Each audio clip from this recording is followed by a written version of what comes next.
Hey folks, Randy Howell here. We are at Lake Travis, beautiful Lake Travis, as you see in the background. One of the prettiest lakes I've ever been to in the country out here in Texas.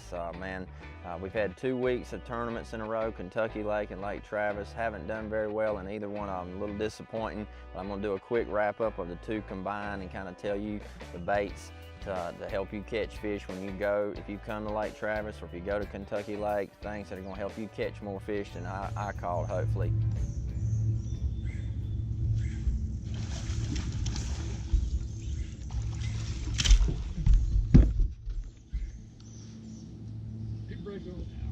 No, I didn't. Praise the Lord. My bail came open. Holy cow. I did a lot of research. I heard a lot of talk about the carp, the Asian carp problem on Kentucky Lake, and man, on the whole Tennessee River chain, it is getting to be a serious problem. And everywhere on the Lowrance is solid carp on your screen, everywhere you idle around. So we were right there at the post-spawn season. Most fish had already done spawning.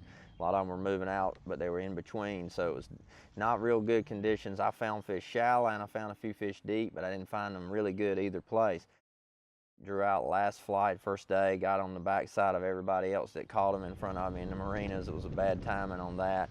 Next day, caught some in the marinas, went back to the shallow water, ended up having to get the Senko out, went after a few bedfish and a few fry garters and survived, and was just barely outside of the cut the first day. Thank you, no. Some nice one. Nice.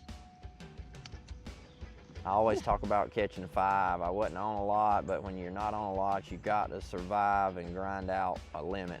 And I didn't catch my limit that last day. I couldn't get anything to happen right. We had rain, we had nasty weather. Fish should have bit good. I just really struggled. I caught 2 4-pounders that morning, early on a chatterbait and a hog collar spinnerbait, and after that, I carried around a fish I thought was going to measure, never culled him out, and right as I was idling, I checked him one more time, and he was just too close to take him in, so I threw him back and ended up with 4 fish.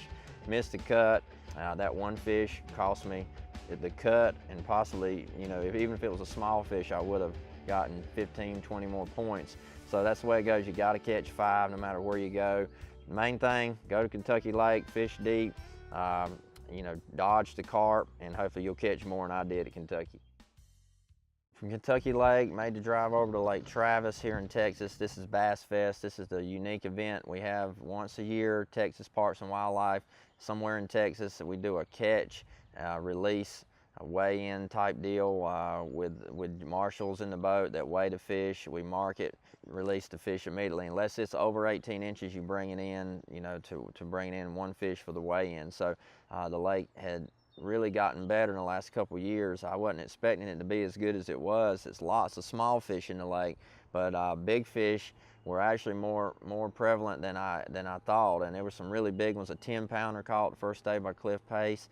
I caught 1 or 2 good ones every day in practice on my big Howler Deep Plus and on Carolina Rig Lizard and on a big 12-inch Yamamoto worm. That's the pattern that I tried to go with. That's what you need to do if you come to Lake Travis from here out. Hot weather, fish are moving deep. The river ended up being better this week than the lake, but the fish were just starting to move out there on the ledges, but there's a lot of little fish out there. So I caught a lot of little fish, caught one right at 4 pounds the first day. That saved me. I had 9, 11.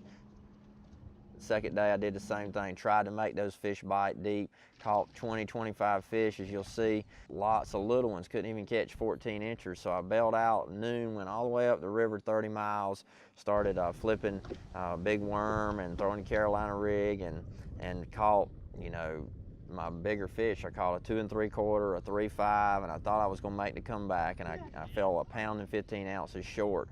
My shad spawn really let me down. I had a shad spawn area in a marina up the lake. I was catching them on a Livingston Walking Pop 77, really good, some really good fish in there, and that just totally fizzled out on me after on day 1 on takeoff morning.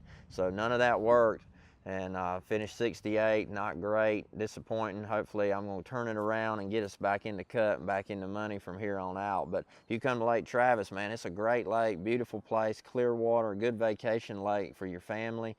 A lot of fish are here deep. You definitely need a good Lowrance and a good map when you come here and find the structure, and that's where you'll find the fish if you come to Lake Travis. All right, let me show you a bait that I caught some fish on at Kentucky and here at Travis Lake, and it wasn't quite ready. The fish weren't quite out there deep as they needed to be for this bait, but this is the Howler Deep Plus. Big dog bait that you can throw a mile and it'll dive 25 to 30 feet legitimate. I mean, you tune it dead straight, 12-pound gamma fluorocarbon line, it'll get down to 27, 28 pretty easy on a long cast, but you've got to have the right equipment to cast it on. This is the new Tatula 150 bait cast reel. It's got a wide spool, it's got a 100 millimeter handle, which is easier for holding on to the grip of that while cranking that big bait. I like it in the this is the 6.3 retrieve, but it's the Tatula 150. It's very light. It's got the wide, deep spool, so you can spool it up and make a long cast. I actually throwing it on the 8-foot Tatula Elite Ish Monroe punching flipping rod, and it's a big heavy rod, but you need a great big rod to throw a bait that's this big and this heavy. It's got 3 sounds plus a silent, but I like that shad sound. Very wide, hard vibration. If you throw a 10XD, this is the best deep diver you'll throw. I promise you, this bait is pretty awesome right here. So check this out, put it on that Tatula Elite setup and that new 150 Tatula, and you'll be able to fish these big baits really well. The other bait for deep water that I like, that I did a lot of my fishing this week with at Travis, is just a Carolina rig. And a Carolina rig, I throw it on the 7.6 Ish Monroe flipping rod because it's got just a little tip and it's real stiff where you can make long casts, get a good hook set. I use 16-pound gamma fluorocarbon on the main line and then 14-pound gamma fluorocarbon on the leader. I throw it on the 8.1 Tatula SV reel, so a fast retrieve, so you can hook them and reel them and get the slack up fast. My Carolina rig, this is a 1-ounce Bass Pro XPS tungsten weight and a little rubber bead there to protect the knot on the swivel. And this is a very good, easy way to cover deep water. And then when I find the spot that's good and you get a few bites and you want to really hone in on it, you can pick up that Yamamoto 7.75. It's a straight tail Magnum fat worm with a big Magnum shaky head down there deep. And sometimes you can pick off bigger fish around brush with that after you find them with a Carolina rig. So that's the deep water setup, and that's what you need to throw the rest of the year anywhere you go in hot weather. Disappointed because, you know, I'm a competitor. I've done it 25 years, made 16 classics. That's all about points and making the classic, and I haven't done what I would like to do lately, and it's just no excuse for it. Just haven't been able to figure it out and get it right. I'm going hard after it the rest of the season. Looking forward to where we're going.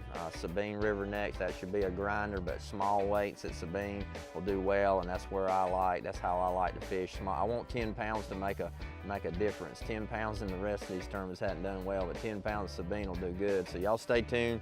We're gonna have some good stuff coming your way. I appreciate you following, sharing, liking. Hope we can give you some free stuff on some packages. We're sending out a lot of free baits, so y'all keep watching and helping us out. God bless. We'll see you on the water.